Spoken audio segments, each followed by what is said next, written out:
आज हम आपकी नेक्स्ट यूनिट स्टार्ट करने जा रहे हैं। यूनिट का नाम है आपकी पार्शियल डिफरेंशियल इक्वेशन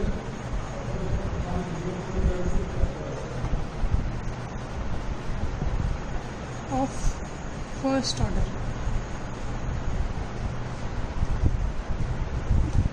ठीक है, partial differential equation of first order.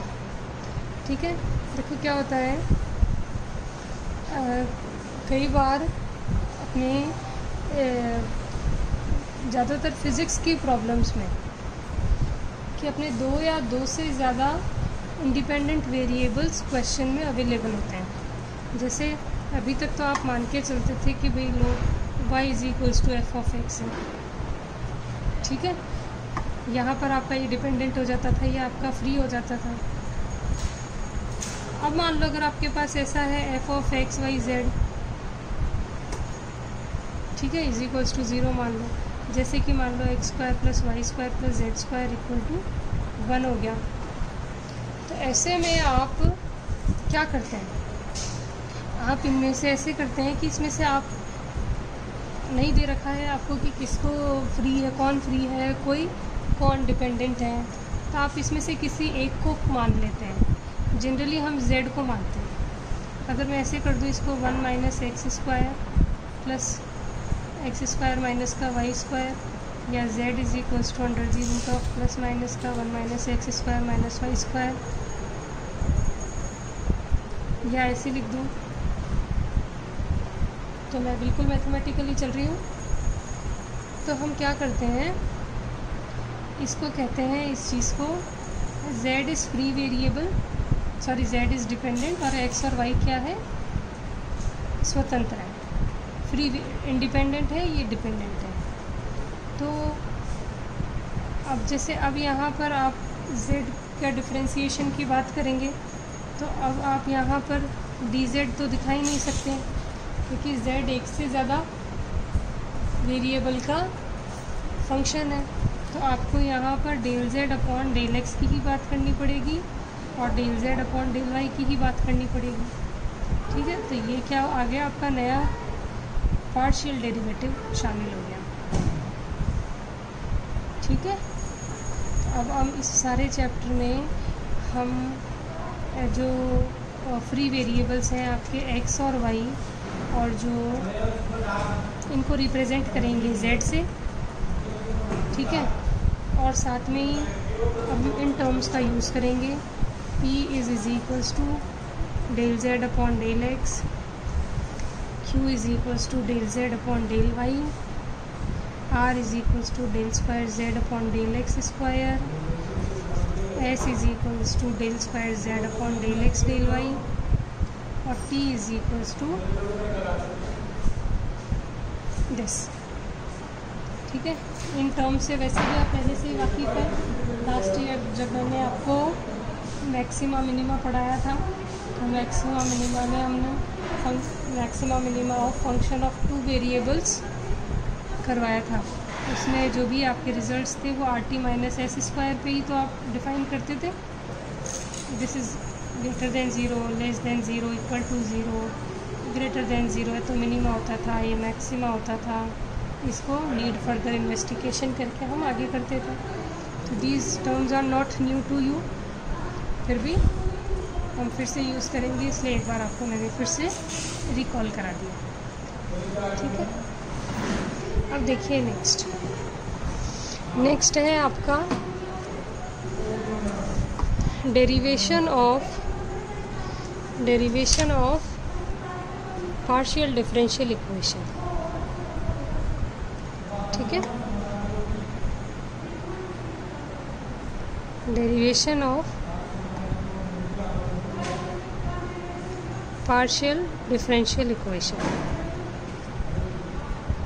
देखो क्या होता है, जो वेरिएबल्स है ना आपके पास x, y, z, इनमें जब भी कोई भी रिलेशन गिवन होगा ना आपके पास, जैसे सपोज़ फॉर एग्जांपल यही गिवन है, तो इससे आप डिफरेंशियल इक्वेशन को जनरेट कर सकते हैं।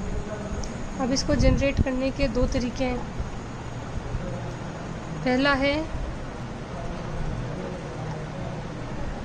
By the elimination of arbitrary constant.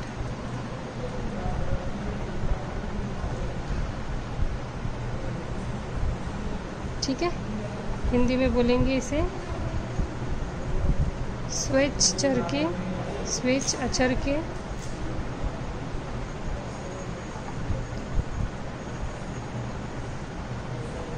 विलोपन द्वारा। और जो दूसरा मेथड है उसको हम कहेंगे by the elimination of arbitrary constant, arbitrary function.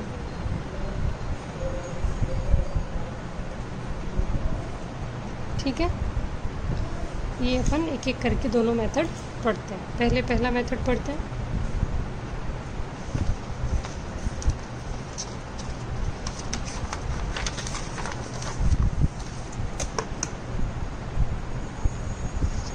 माना कि लेट जो भी आपके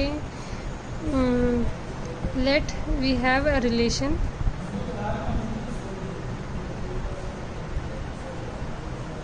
बिटवीन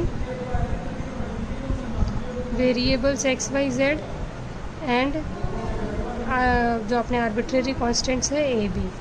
कोई भी अपने पास ये वेरिएबल है x y z a b equal to 0, ये एक अपने पास एक रिलेशन है। ठीक है, अभी ये 5 हैं।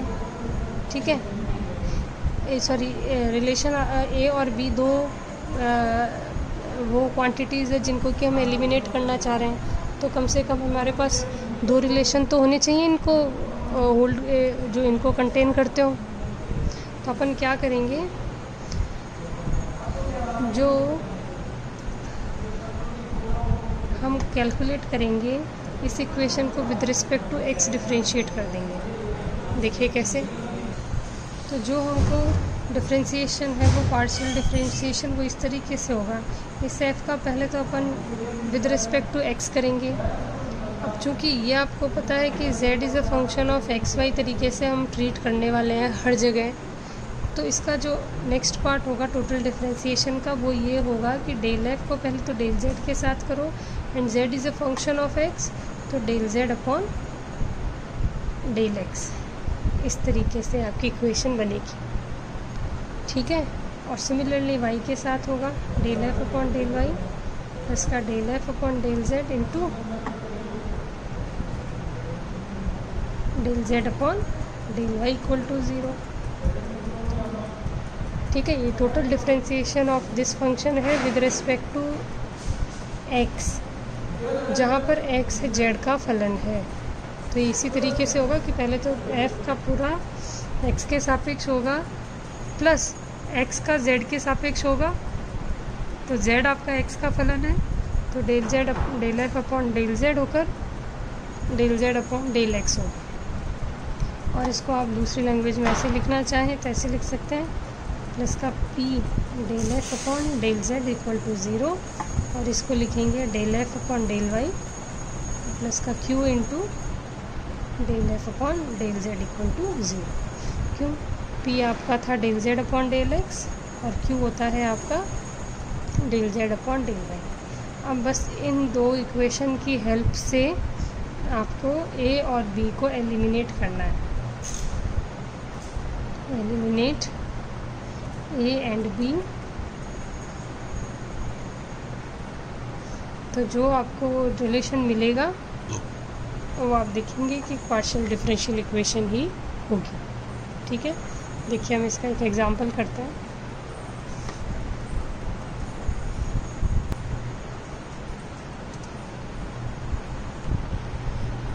देखिए, जैसे एक क्वेश्चन मैं यहीं पर लिखती हूँ, छोटा सा है ताकि अपन इन मेथड को फार्मूला को इसी पेज से देख पाएँ। X square upon A square plus का Y square upon B square plus का Z square upon C square equal to 1 था। यहाँ पे आर्बिट्रेरी वेरिएबल भी 3 है और आपके जो वेरिएबल्स हैं एक्स वाई जेड है, जहाँ इस जेड को अपन मानते हैं कि this is a function of x y उधर ले जा करके। तो अपने को पहला काम क्या करना रहेगा, ये और ये बना लो बस।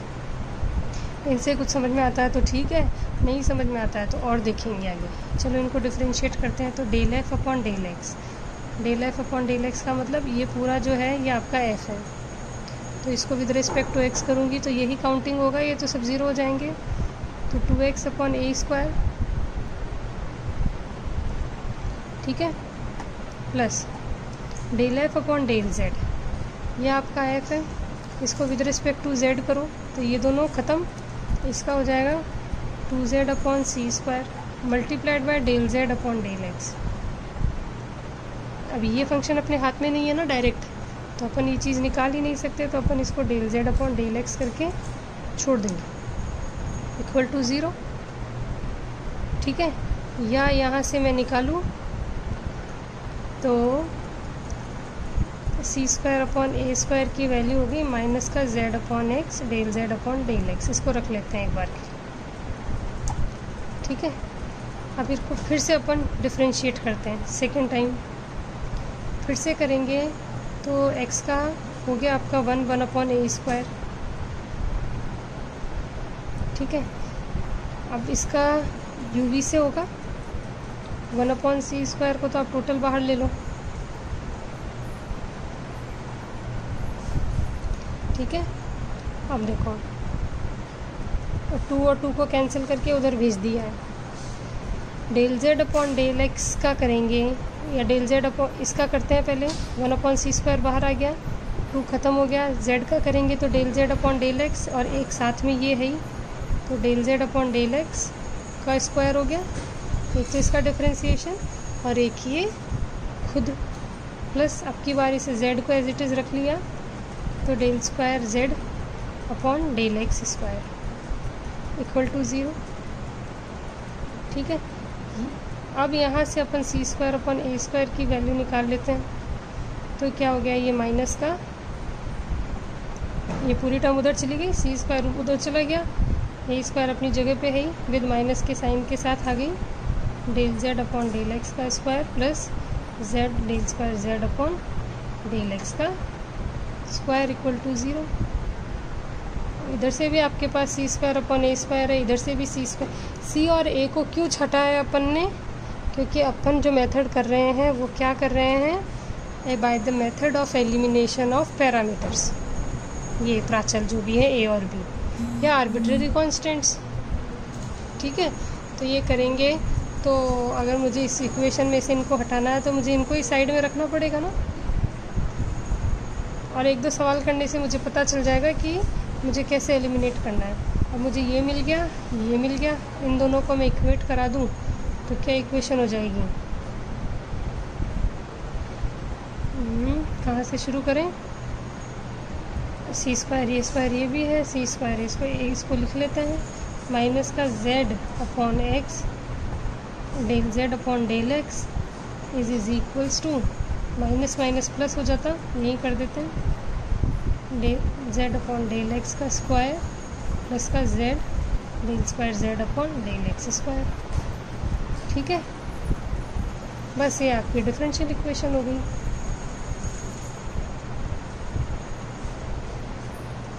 इसको एक तरफ लाके लिखो तो आप ऐसे लिख सकते हो, सबसे पहले सेकंड ऑर्डर की लिख दो, ये x को उधर ले जाओ तो X Z del square Z upon del X square plus का इस x को इधर ले जाओ del Z upon del x का स्क्वायर, ये z माइनस का del Z upon del X equal to 0, ठीक है। ये हुआ आपके, हमने मेथड पढ़ा था कि अपन इससे भी शुरू कर सकते हैं और इससे भी शुरू कर सकते हैं, ठीक है। इससे शुरू करते तो यहाँ पर x की जगह y आ जाता और कोई चेंज नहीं आता, ठीक है। तो इस तरीके से ये आपका पहला मेथड होता है, method of how to derive a partial differential equation when the question is given as a function। बस कोई बड़ी बात नहीं है, एक बार डिफ्रेंशिएट कर लो, दो बार डिफ्रेंशिएट कर लो, सेकेंड ऑर्डर की लीनियर डिफरेंशियल इक्वेशन आपको मिल जाएगी, ठीक है।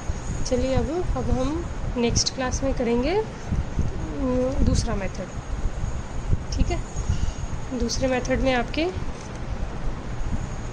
इसी का दूसरा पार्ट ले लेंगे। चलिए देखिए, मैं देखती हूँ, आप ये करिए। Thank you very much.